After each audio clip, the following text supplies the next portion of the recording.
আগামী পার্লামেন্ট নির্বাচনে যদি বাংলাদেশ জামাত ইসলামের মনোনীত প্রার্থী 11 দলীয় জোটের প্রার্থী যদি বিজয়ী না হয়, মানুষের বাড়িঘর জমি জমা থাকবে না।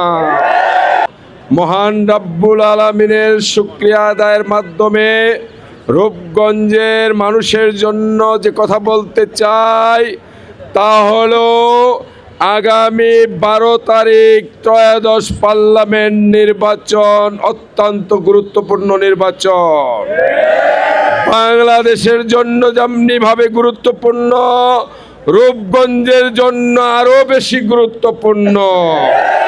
রূপগঞ্জে আমরা 24 দফা ইস্তেহার প্রকাশ করেছি।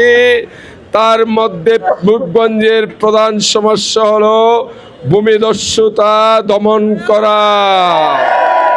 আমাদের এখানে যারা বসবাস করে তারা বিশ্বাস করে আগামী পার্লামেন্ট নির্বাচনে যদি বাংলাদেশ জামাত ইসলামের মনোনীত প্রার্থী 11 দলীয় জোটের প্রার্থী যদি বিজয়ী না হয়, মানুষের বাড়িঘর জমি জমা থাকবে না। দ্বিতীয় সমস্যা হলো চাঁদাবাজি। একটা মুদি দোকানও চালাতে পারে না চাঁদা না দিয়ে, একটা অটো রিক্সা চালাতে পারে না চাঁদা না দিয়ে। শক্ত হাতেই চাঁদা বন্ধ করতে চায়। তৃতীয় হলো মাদক। আপনাদের সন্তানরা ধ্বংস হয়ে যাচ্ছে, আমাদের আগামী দিনের প্রজন্ম ধ্বংস হয়ে যাচ্ছে।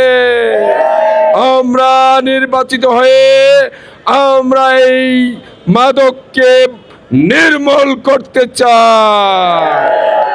তারপরে জানেন সন্ত্রাস। এই নির্বাচনে সন্ত্রাসীরা ভোটারদেরকে হুমকি দিচ্ছে যাতে দাঁড়িপাল্লায় ভোট না দিতে পারে। তারা আমাদের নেতা কর্মীদেরকে হুমকি দিচ্ছে যাতে কাজ না করে ময়দানে। আরে বুকার স্বর্গে বাস করছেন, 12 তারিখের পর আপনারা বলছেন দেখিয়ে দিবেন 13 তারিখে।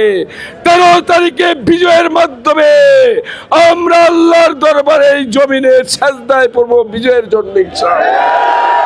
তখন কিন্তু আফসোস করবেন, লজ্জায় পড়ে যাবেন। সুতরাং আল্লাহ রাব্বুল আলামিন কিন্তু অহংকারীকে পছন্দ করেন না। এত বেশি অহংকার করবেন না। কিসের অহংকার? কে চাঁদাবাজি করলো, কে ভূমিদস্যুতার সাথে জড়িত, কে মাদকের সাথে জড়িত, কে সন্ত্রাসের সাথে জড়িত, জনগণ কিন্তু জানে। কিছু লোক আছে আগে পিছে, ভোটার নাই, নারী পুরুষ ভোটাররা আগামী দিন আপনাদেরকে ভোট দিবে না। ভোট দিবে দাঁড়িপাল্লায়। একটা কাঙ্ক্ষিত বাংলাদেশ, একটা সোনার বাংলাদেশ, একটা শক্তিশালী অর্থনীতির বাংলাদেশ, একটা শক্তিশালী সার্বভৌম বাংলাদেশ পাওয়ার জন্য।